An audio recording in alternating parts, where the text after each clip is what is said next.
Bom, a gente segue falando sobre economia. O governo Lula cortou verbas do Ministério da Saúde e também de bolsas em universidade e da educação básica durante esse ano de 2024.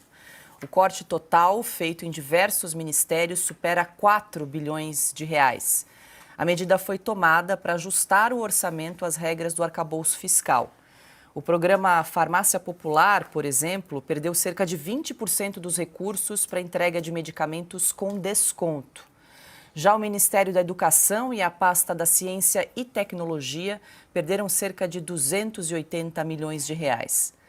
Para as ações ligadas à educação básica, o corte superou 30 milhões de reais. Piotr, dá para juntar aí os assuntos, falar da Simone Tebet prometendo picanha mais barata na mesa dos brasileiros, agora esse corte aí de verbas, tanto no Ministério da Saúde quanto em relação às bolsas, na ordem aí de 4 bilhões de reais. A justificativa do governo é para acomodar, para ajustar as regras do tal novo arcabouço fiscal que foi aprovado no ano passado. E aí? Novo arcabouço que eles criaram para, digamos, se desviar da regra do teto de gastos, e eles não conseguem cumprir o próprio arcabouço como uma medida para, digamos, disciplinar os próprios gastos, a ponto de, agora, o governo da ciência tirar verba da ciência. O governo da saúde tirar verba da saúde. O governo está cortando gastos porque ele não para de gastar além do que ele arrecada. O governo está cortando gastos porque ele não incentiva a economia, que vai gerar, obviamente, arrecadação de impostos. Tem uma coisa que esse governo, é incrível dizer isso, mas parece que não sabe a coisa mais simples do mundo.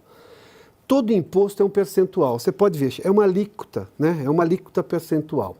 Isso quer dizer que se você conduzir bem a economia do seu país, as pessoas naturalmente, as empresas naturalmente vão recolher mais impostos. Então, dar fluxo para a economia, fazer a economia avançar, criar políticas dentro do próprio governo em que faça a economia avançar, a economia privada, essa economia vai naturalmente, e a melhor forma mais sustentável de ter arrecadação em alta é com a economia crescendo.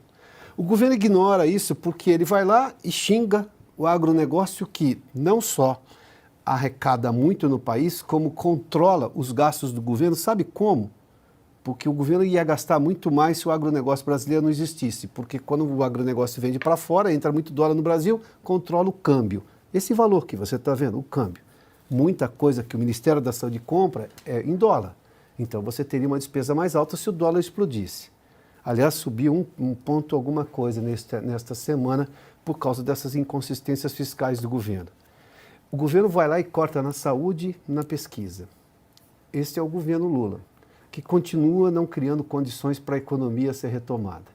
E o que cresce não é sustentável em longo prazo ou vem de setores que o governo critica. É de uma inteligência governamental, administrativa que surpreende. Se o Elon Musk ficar sabendo disso, ele vai tuitar sobre isso também. Augusto. O Brasil está realmente à deriva. À deriva. Olha só, educação e saúde são setores que merecem mais verbas. Qualquer governante de um país como o Brasil, minimamente sensato, sabe disso.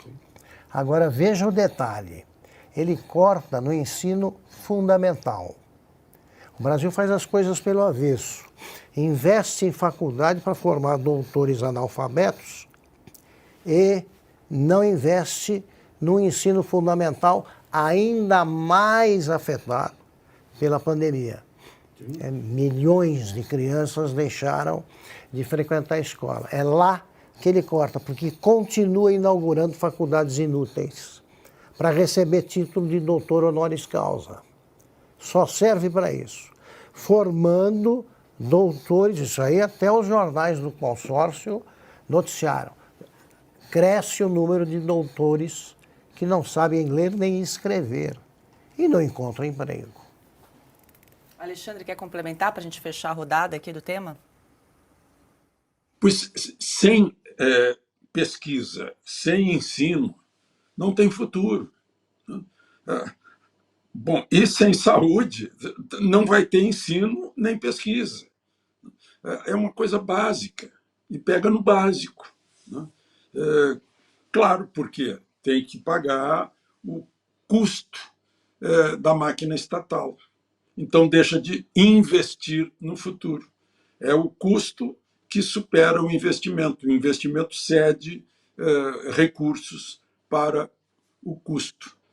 Só que esse dinheiro, é bom lembrar, vem dos impostos, dos pagadores de impostos, que não dá para chamar de contribuinte, porque ninguém paga imposto por livre vontade. Paga imposto porque a lei obriga, né? Para que o governo retribua com bons serviços públicos, inclusive os de educação pública para quem precisa, de estímulo à ciência e tecnologia, né? E garantir saúde para quem precisa.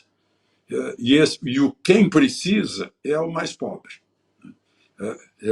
Em geral, a pessoa a quem o presidente e a ministra do Planejamento se referiram aí, né, prometendo a carne vermelha.